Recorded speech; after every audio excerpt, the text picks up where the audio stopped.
All right, hey guys, what's going on? My name is Nibs Plays Games, and we are back here with set number 2. How's it going, Chase? What's going on? Yeah, it's going pretty well. I am glad to be back. You have kind of disappeared from my screen here. I just see the corner of Austin Weavile. Oh, there we go. So it looks like we're having a bit of an issue here, but it should be fixed in just a second. I'm excited for this battle. I see 4 horses. Oh, and I have to say happy birthday to David, also known as Tactical Knowledge. We see on the screen there. But we see 4 horses in Hatterene and an Indeedee versus Incineroar, Grimmsnarl, Dragapult, Rillaboom, Togekiss, and Rotom. Pretty cool, yeah. So I have to say, this team from Pat, it looks like a team that I've seen you run back in like Series 3 before Rillaboom even got Grassy Surge. So actually, you know what? Now that you mention it, yeah. It's spot on. Every Pokemon. I wonder if this is going to be. I doubt it's going to be Overgrow Rillaboom though. Yeah, I would guess it's not. But it's a very interesting set of teams here. I don't particularly know what Cantonian Rapidash does. I know the other day I was using Cantonian Ponyta, but that was just a Will-O-Wisp, Hypnosis, and Ally Switch bot. So I don't know what Rapidash does, if it's a real Pokemon or if it's along the lines of the same thing. So I'm excited to see what's going to be going on here. Yeah, I'm not sure as well. I do like to see Mudsdale a lot, though. You don't see it very often. Oh yeah, Rollercoaster mentioning in the chat that I used that against him. Yeah, it really is the identical 6, and it's kind of funny. I was scrolling through my pictures today on my phone, and I came across a picture of that team. So that's kind of cool, kind of a coincidence there. Pretty cool. Yeah, I'm excited to see here what these 2 trainers are going to be doing. Oh, we see it as Choice Banded Rapidash. Oh wow. Yeah, I know it has some kind of spread moves, like Wild Charge is one of them for an electric attack. I'm kind of just want to pull it up, but I don't even know. Yeah, I am very excited to see what we're going to see here. Oh, and Pickley gifted a Tactical Knowledge a sub. What a great happy birthday present right there. So thank you so much to Pickley. So I am very excited to see what we see here. I want to see, do we see the Indeedee hat mode? Do we see the Rapidash? Which I kind of want to see the Rapidash at some point. Maybe not right now, but I do want to see it at some. Oh, we do get it in game 1. Yeah, I would like to see the Rapidash as well, but I think the setting up Trick Room is kind of ideal in this situation when you see a more a little bit speedier of a team. Mm-hmm. You know, with Dragapult being there, it kind of makes you think that you don't want to be under Trick Room most of the time. And Rotom doesn't typically like to be on Trick Room teams. It's kind of Rotom's kind of like a filler mon. Yeah, and SSJ3 Potato, thank you for the follow. We see Dragapult and Togekiss as the lead here, really going back to like Series 1. This is really just like a Series 1 and 2 lead. Indeedee hat for versus Dragapult Togekiss. And I've got to say, this is normally something... Oh, yeah, Omnihog, thank you for the follow. I was going to say, this is something that the Indeedee hat generally tends to win this matchup, I would say. Yeah, I would absolutely agree. I would guess for something like a... I don't know that they necessarily need to go ahead and follow me. I think the follow me pressure is there enough that you're not going to see something like a Phantom Force come from this Dragapult, and we are actually going to see follow me come out, and Phantom Force does come in. Yeah, that's a bit of a surprise there. As we see the Yawn come out into the Indeedee slot. This is actually a pretty good play here, because you either have to let your Indeedee go to sleep or you have to let your Hatterene take a Phantom Force. Mm-hmm. So I would say maybe you just, do you Smite here? Do you Mindstorm into the Togekiss? You have to attack the Togekiss and you have to follow me. There's not really much you can do about it otherwise. Yeah, I think both trainers in this situation need to follow me, but if I am on David's side of the field, I'm probably going to go ahead and Dynamax that Hatterene and go for something like the Psychic Attack there into what will probably be the Togekiss. Mm-hmm. It'll be interesting here. Do you think Togekiss goes down to the Psychic Attack? No, I think it's going to be pretty close, but I don't think it's going to quite get there. Although the helping hand might get it there. And it's just going to be a helping hand coming from both players here. I wonder if it's even going to be a Max Mindstorm, and it is actually from the Hatterene. And it is actually just going straight into the Togekiss, not forcing a follow me from that at all. And it does pick up the KO with a little help from Indeedee. Phantom Force does come out from the Dragapult, and oh my goodness, with that helping hand boost, it brings it all the way down to 52 HP as the Life Orb is also revealed. Yeah, I've got to say that was a really risky helping hand on David's side, because you just left yourself open to the Phantom Force that you knew was coming out. Maybe not expecting something like the helping hand, so you thought you would take it better, but it's a really tough position to be in. Oh, and saying thank you so much for the raid. Yeah, so I wonder if David maybe did not know that they had to follow me in turn 2. Maybe they thought that the redirection would occur in turn 1 when they clicked the follow me there. Yeah, that potentially could be something that happened, but this Hatterene should still be able to get another KO, or potentially... Oh, we see a Dynamax already. With Trick Room still being up and the Hatterene still being in threat, potentially this Dragapult is going to Dynamax and Max Guard, or if not, I'm not sure it lives a G-Max Smite. Yeah, so what do you think Pat is doing in the situation where they're Dynamaxing the Dragapult? You think they're just going to go for like a Flare Blitz into the Hatterene and try to pick up the KO so Dragapult still sticks around next time? And there's no Max Guard, so it's just going to be a G-Max Smite going into this Dragapult, and there's not a chance Dragapult lives this attack. Not at all. Although confusion. Yeah, I was going to say. And the other thing here is you can just parting shot the Hatterene and take it out of the field if it is in, but it's looking like it's just going to be hitting itself in confusion. What a great and it's pure Hatterene. Okay, I take back what I said. You cannot parting shot it out of the field because it is not Magic Bounce. That is very interesting, actually. That's not something I've seen before. Wait, so what's the other ability on Hatterene then? It's usually, it gets Healer, it gets Magic Bounce, which is the one you normally see. And I don't know, I believe there's a third one, but I'm not sure what it is. But that was really cool to see Healer activate. And saying thank you for the resubscription, 2 months now. Glad to have you sticking around for the streams, and I believe you're playing later this stream, if I recall correctly. So, yeah, we're just seeing this Hatterene just kind of get rid of everything, it looks like.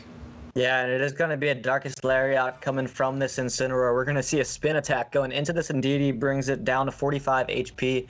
And Heal Pulse is actually just going to come from David's allied Indeedee, getting it up to 134 HP while it's still in Dynamax. Yeah, and it looks like in the chat we're seeing the Tacticals emotes being the Hatterenes in there, and I think that's a pretty good emote, if I have to say. It is. And it looks like David is going to be switching in this Rapidash just so it can get the final KO with probably, I would assume, high horsepower, based on the fact that it is a horse and that is a super effective move that it probably learns. So we do see the follow me just come out from David's Indeedee. Incineroar does finally snap out of confusion. Darkest Lariat's going to come out one more time, going to be enough to pick up the KO into this Indeedee, and then we'll finally see this beautiful, majestic Rapidash. We'll get to see what attack it does next time around, so that's exciting. Hopefully nobody quits, because we want to. Yeah, I want to see what it does. Rapidash doesn't get close combat, right? Like, I think it might. I assume we're gonna see a high horsepower. We're gonna see 1 high horsepower, and we're gonna see 2 high horsepowers. Do you think Rapidash takes out the Incineroar? I would guess it does, but I'm not 100%. I think it does. It's choice band. It absolutely does. High horsepower does come out from the Rapidash, and it is going to be enough to kill that Incineroar. So pretty cool. Game 1 there goes to David, also known as Tactical Knowledge, and Fedora Reshiram. Reshiram? However you want to say it. The legend, the gen, what is it? I know what it is. That's just how I say it. Reshiram? I don't know how to pronounce that. Reshiram. Reshiram? I don't know. It's always fun. I got to take shots at Roller Coaster. Zay is mid. Thank you for the follow. I got to take shots at Roller Coaster because he says the horse's name's really funky. He says how does he say it? Spectrier or something like that. Spectrier. Yeah. But hopefully we get to see this. As we say it, it gets selected. Yeah. Now we're just going to see horses and horses and horses. It's looking like Spectre, Glacier potentially we're going to see all the horses this game, maybe? It doesn't look with the Indeedee, I don't think we're getting all of them, but we might get 3 of them. 2 horse, 2 furious, typically said. I like that. All horse, no hat. So it seems like people are very excited for this horse team getting a win. It's pretty cool. It's cool what banded items use. I recall back in Series 5 when there was that big ban. Was it Series 5 or no? Series 6 was the big ban. Series 5 is what I'm thinking of though. When you helped me, I was losing my mind trying to build a Scizor team, and I messaged you like every night at like 3 a.m. What do I do? How do I build around Scizor? Well, the answer was you just give it a choice band, and it seems like a lot of Pokemon that just don't fit in a format, you can either give them like a scarf or a band, and it helps the niche. It doesn't really solve the problem, but it definitely helps it kind of turn into existence, if you will. Yeah, no, I would definitely say that throwing a choice band or a choice specs or a choice scarf on a generally niche Pokemon is your best answer, just because it gives you some utility outside of Dynamax, and that's a niche that a lot of Pokemon don't provide in these formats, and it's something that you need to be able to make up for. Because yeah, you're going to have your Spectre Dynamax or your Glacier Dynamax or your Dragapult Dynamax, but you need to have Pokemon that can deal damage or can kind of do something outside of Max, and Scizor, that's kind of the role it plays, I would say. So something along the lines of that is probably your best option. Absolutely. So our leads here, we do see David this time around going with Indeedee plus Spectrier, and Pat is just going to go on the other hand with, I believe it was Incineroar, and I actually missed what the Grimmsnarl. Thank you. How do I miss that? Yeah, I was going to say, of all the Pokemon you missed, it's kind of like your mascot. I love it so much. We are going to see a Dynamax here this time around from the Spectrier on David's side of the field. It is going to be another helping hand coming from this Indeedee, and it seems like David really enjoys clicking that helping hand. Max Quake does come out from the horse. It's going to target down. No way. Did it live? I don't think so. It's always tough to tell on our side of the things. I think it lived on a 1. Oh my goodness. It did live. So that has to be assault. That's either like no investment on the horse, or that's got to be like Assault Vest and Incineroar. I don't know how you can live a helping hand. Right? It used Snarl. So we see now the horse is at -2. I assume we're just going to see a Follow Me and Heal Pulse and Max Strike. So it looks like this Incineroar kind of saved the day here, because if that went down, you'd be back to neutral on the Spectre, and you wouldn't have the Snarl off. So it'd be a really tough position. But now it just takes another turn of Dynamax away, and it allows you to keep the Spectre at below neutral on its special attack stat. I missed what the Grimmsnarl did turn 1. Was it a Light Screen? It was Spirit Break. Interesting. So it is going to be a Heal Pulse from the Indeedee, going to give the Spectre some more HP back. But in game 1 there, Chase, we saw a Parting Shot go into the Hatterene from Incineroar, right? We did not. We have not seen Parting Shot. See it. Okay. Interesting. So that's right. We saw Healer proc from healing the sleeped it awoken the Indeedee. Yeah, I think something interesting here is this Dragapult could potentially Phantom Force to get away from an attack this turn, but then it leaves it open to a Shadow Ball this upcoming turn, so it's probably not something you want to do. Yeah, so this Grimmsnarl is just going to go ahead and set up a Light Screen as the Indeedee goes ahead and clicks Follow Me, and Dragapult is going to vanish this time around, as it is going to just Phantom Force. Phantasm does come out, and it's targeting down that Dragapult, and it's going to go into the void and not hit anything. Yeah, so now you have just a very free Follow Me and Shadow Ball into that Dragapult slot. I know your -1 and Light Screen is up, but I'm pretty sure this is going to be doing like 70% to Dragapult still. Mm-hmm. Yeah, I don't think it's going to be enough to pick up any KOs or anything, but I think it's going to come pretty close in health. So Rotom is going to come in as substitute for the Grimmsnarl on Pat's side of the field. Follow Me is going to come out this time around, so David has learned his lessons. He's not messing around with any Phantom Forces coming from this Dragapult. It does not affect Indeedee. No damage is done from that Dragapult. You're looking pretty good there. Shadow Ball comes out, targeting down this Dragapult, and it only really does about 55%. It's kind of surprising. I thought it'd do a little more. Yeah, and at this point, you can kind of just do it. You have so many different options here because the Dragapult probably doesn't want to go for a Ghost type move, so you don't have to Follow Me. They could call it and go for the Ghost type move into your Spectre, but it's a very dangerous play. And we're talking. We have in chat people talking about how good do you think Indeedee Hat is in the current meta game? Do you have any thoughts on that? I think that it's kind of slept on, to be honest with you. I think a lot of people.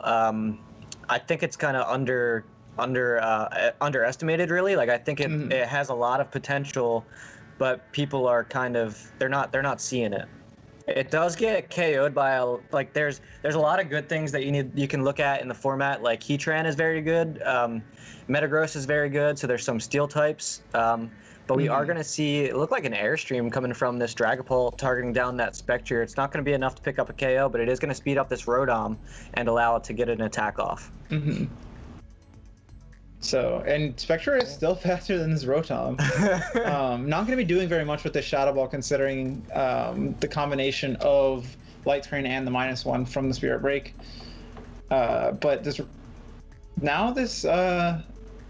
I would say Pat is in a pretty good position here. Taking out the Spectre, and you have your Dragapult, although pretty low on HP. You have all the speed advantage here, and potentially the Pokemon in the back aren't going to be dealing enough damage. Although you still have the AV Glacier, which is going to be very difficult to get through.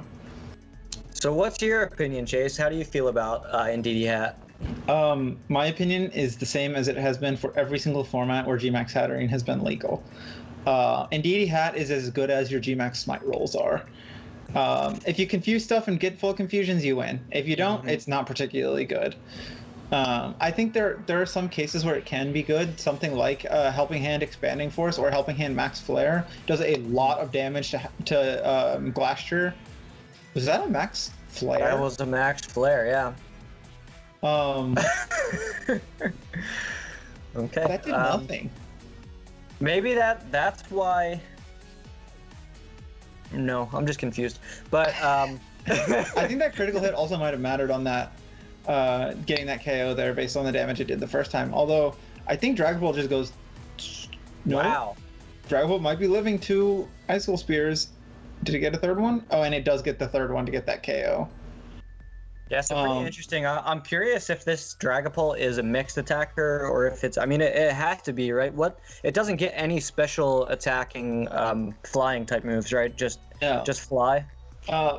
Aerial Ace, probably. I believe I've seen the paste for this or an early paste for this team before, and it was your 3 regular attacks: Dragon Darts, Phantom Force, Flying. I don't remember Acrobatics versus Fly, and then the last move was Flamethrower. Interesting. So, it's pretty interesting that a mixed Dragapult is able to take that many hits. That's pretty impressive. Yeah, I would say that's honestly very. It's interesting though because Flamethrower is good for something. I don't think this KO's Rapidash in the Sun, which now getting the Sun up makes even less sense than it did previously because now your Rapidash is going to be doing 75% to this Grimmsnarl. That's more so why I was confused than anything. And a burn. The fact that it went for Max Flare wasn't the most surprising thing. It was the fact that they went for a Max Flare with Rotom Wash as their ally. So we do see a Spirit Break. After the burn, it's not going to do that much damage into this Glacier. Yeah, and at this point, this Glacier is going to slowly but surely be able to take out the remaining 2 Pokemon, I would assume. It might have been doable if you had Fake Tears plus Hydro Pump if the Sun wasn't up, but at this point you can just continuously attack into the Rotom. And there's not really anything. I mean, you can even attack into the Grimmsnarl to guarantee the KO this turn and then guarantee the KO next turn into Rotom, but it's a really rough position to be in if you're Pat. Yeah. I'm just laughing. Sir Wilson in the chat saying, "Ride it, my pony." 4 horses and one Hatterene. Sounds like Well. the beginning of a joke.